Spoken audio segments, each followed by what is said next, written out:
कल मेरा दोस्त आके मुझे बोला कि मेरे घुटने में बहुत ज़्यादा दर्द होने लगा है। तब मैंने उससे पूछा, डरना चाहिए या आपको दर्द हो रहा है इसका मतलब है कि आपकी बॉडी आपको सिग्नल्स दे रही है। नमस्कार, मैं डॉक्टर मुकुंद अग्रवाल, एक robotic joint replacement surgeon, Nagpur से। आज हम हमारी सीरीज़ नी पेन सिंप्लीफाइड का सेकेंड एपिसोड कर रहे हैं, जिसमें हम घुटने के दर्द के बारे में जानेंगे। पिछले एपिसोड में हमने देखा कि आपका घुटने के आसपास क्या क्या होता है और आपका घुटना किन चीज़ों से बना होता है। आज हम जानेंगे कि जब आपका घुटना आपसे बात करना चाहता है तो आपको उन सिग्नल से डरना चाहिए या वो सिग्नल्स जल्दी कैच करके उस पर एक्शन लेना चाहिए। घुटने का बहुत सिंपल लॉजिक है।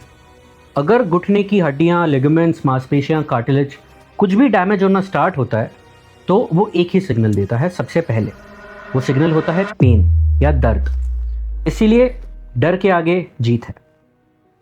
पहले प्रॉब्लम दर्द से स्टार्ट होती है, फिर धीरे धीरे स्टिफनेस आती है, मतलब आपकी घुटने की मूवमेंट्स धीरे धीरे रुकना शुरू हो जाती है। फिर आता है क्लिकिंग साउंड। जब भी आप उठ के खड़े होते हैं तो घुटने के अंदर से एक पॉप साउंड आता है। उसके बाद आता है रात का दर्द। जब भी आप सोने जाते हैं आपके घुटने आपको सोने नहीं देते। उसके बाद शुरू होता है एक गंदी साइकिल, विशियस साइकिल, जिसमें पेशेंट फंसते जाता है। ये सब प्रॉब्लम्स जब आप इग्नोर करते हैं, धीरे धीरे आपका चलने फिरने का रूटीन, आपकी डे टू डे एक्टिविटीज़, आपकी सोशल एक्टिविटीज़ कम होने लगती हैं। जो पहले आप इवनिंग या मॉर्निंग वॉक्स पे जाया करते थे, अगर आप 4 राउंड लगाते थे तो अब आप 1 राउंड लगाते हैं। पहले आप 2 फ्लोर मंजिलें चढ़ जाते थे, लेकिन अब आप लिफ्ट का वेट करते हैं। पहले आपको पार्टीज़, शादियाँ, ये सब में जाना पसंद था, लेकिन आप ये सब अवॉइड करना शुरू कर देते हैं। क्यों? क्योंकि आपको नी पेन शुरू हो गया। प्रॉब्लम नीज़ में नहीं है।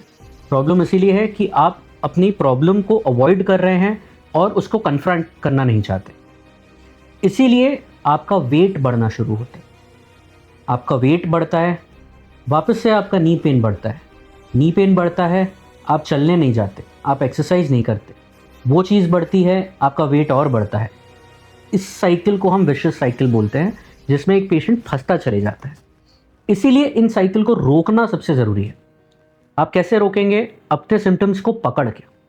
अगर आपको चोट लगी है और आपका घुटने का दर्द शुरू हुआ है तो 1-2 दिन में अगर आइस पैक्स रखने के बाद दर्द कम नहीं हो रहा, गो टू योर डॉक्टर।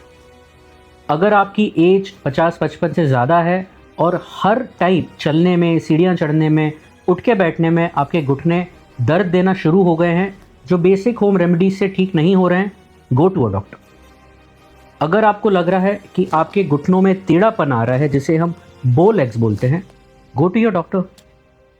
अगर ये सब चीज़ों के बाद भी आप पूरी तरह घर पे आयुर्वेदिक एक्सरसाइज, खुद के मन से दवाइयाँ ले रहे हैं, तो आप एक बहुत बड़ी प्रॉब्लम को इनवाइट कर रहे हैं। सिंपल सी चीज़ें हैं।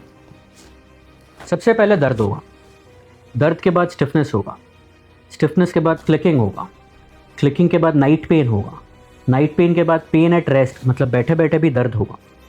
अगर ये सब चीज़ें आपको समझ में आ रही हैं तो अभी सही टाइम है आपको डॉक्टर के पास जाना चाहिए।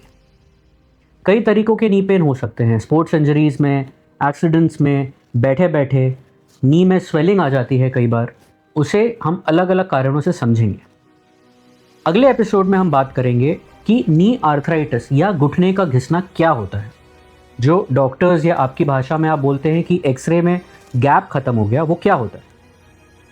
इसीलिए इस एपिसोड के बाद आप हमारी सीरीज़ से जुड़े रहिए और सब्सक्राइब करिए डॉक्टर मुकुंद अग्रवाल को।